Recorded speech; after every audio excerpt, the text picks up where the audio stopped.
Bonjour, je m'appelle Élie Marchand, je suis artiste multidisciplinaire et j'ai été boursier de la Fondation de soutien des arts de Laval de 2012 à 2021. Depuis 2021, beaucoup de choses sont arrivées. J'ai publié Sœur Sirène, ma pièce pour les 8-12 ans qui aborde l'identité de genre puis le capacitisme. Ça a été aussi présenté à la Maison Théâtre.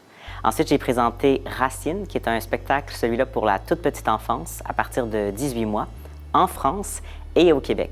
Ensuite de ça, il y a aussi Fil d'or et peau cassée, un autre spectacle de danse-théâtre, celui-ci avec la Suède. Et puis, je travaille en ce moment sur l'adaptation de Sœur Sirène en film d'animation.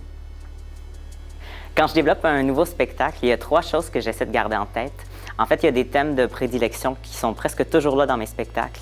La liberté, l'empathie, puis la rencontre. Pour moi, c'est extrêmement important dans les pièces que je travaille ou toute autre démarche, en fait, que ce soit dans un film, une œuvre littéraire ou en théâtre. C'est important que les représentations soient justes et le plus possible représentent des personnes qui sont souvent marginalisées.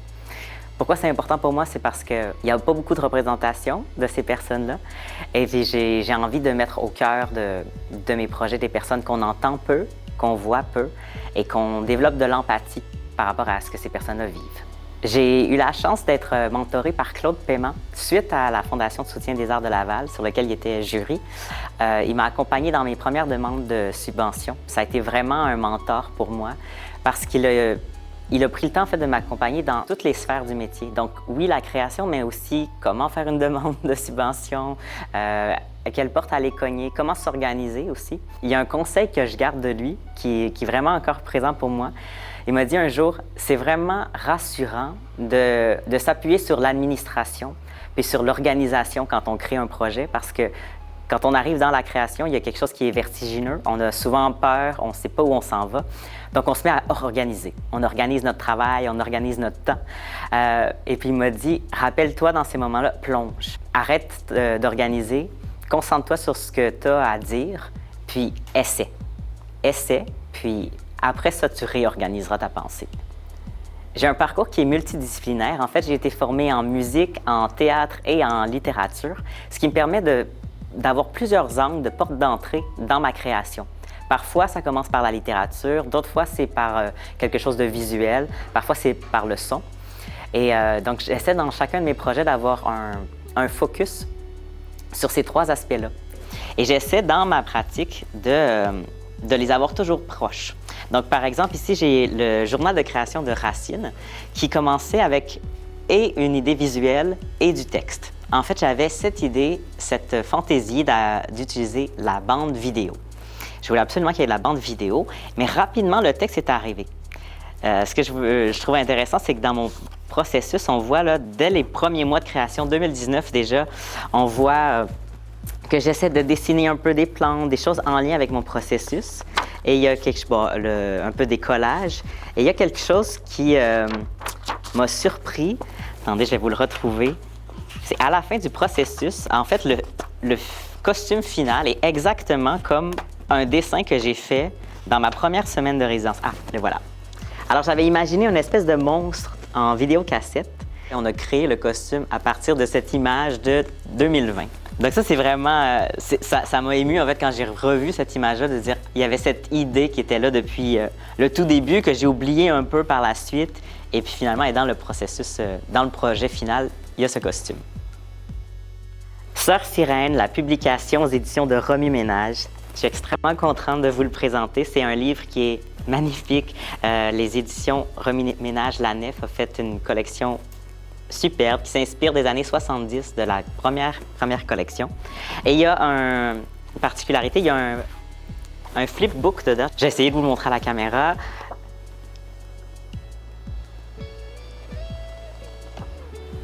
Ça, c'est Caroline Saint-Laurent qui a eu cette magnifique idée d'intégrer un folioscope, un flipbook à l'intérieur du livre. Et là, on rapproche la littérature de la performance. Alors, il faut manipuler le livre pour que quelque chose apparaisse. Et je trouve que ça vient recentrer mon projet dans cet objet-là, qui est absolument superbe. Tu murmures que je suis ce que tu as de plus précieux. que je suis une partie de toi.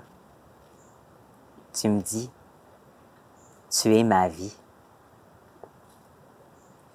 Ton amour débordant m'enlace, il m'entoure. Je suis dans tes bras et rien d'autre n'existe. Ensemble, nous sommes la forêt. Autour de nous, rien n'a d'importance.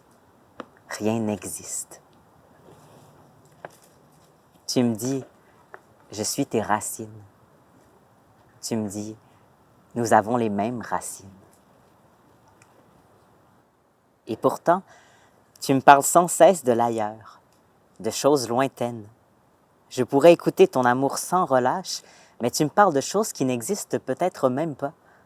Tu me parles de la chaise, de la plante, de la fenêtre. Tu me dis, regarde, regarde le chien, wouf, regarde la vache, meuh, regarde le chat, miaou. Tu dis constamment, regarde. Parfois, je voudrais te guider moi aussi. Je voudrais te dire, sens, écoute, reçois, accueille, ouvre les volets, sens le souffle sur ta peau. Je voudrais te dire qu'il n'y aura peut-être pas de vent lorsque tu ouvriras les volets, mais ce n'est pas grave.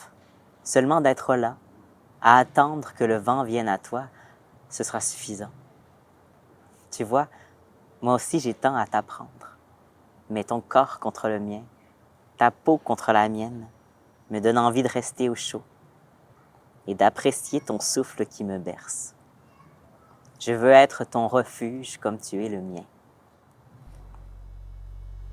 Une des choses que j'aime faire pour m'inspirer ou juste pour prendre le pouls, prendre un petit temps de rafraîchir l'espace de création, c'est d'aller marcher.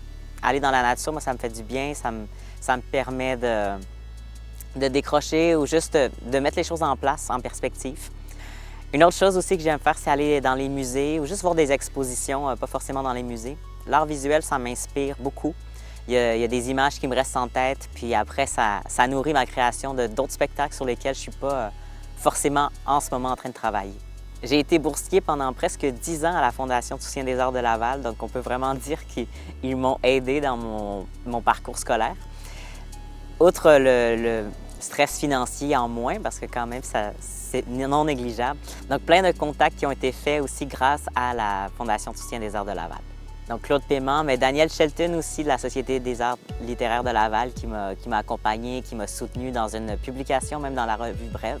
Donc, le soutien de la Fondation m'a permis d'obtenir de l'apport financier, mais aussi vraiment des contacts dans le milieu lavallois. Donc, j'invite tout le monde à déposer sa candidature. Vous allez rencontrer des gens bienveillants et ça va être super.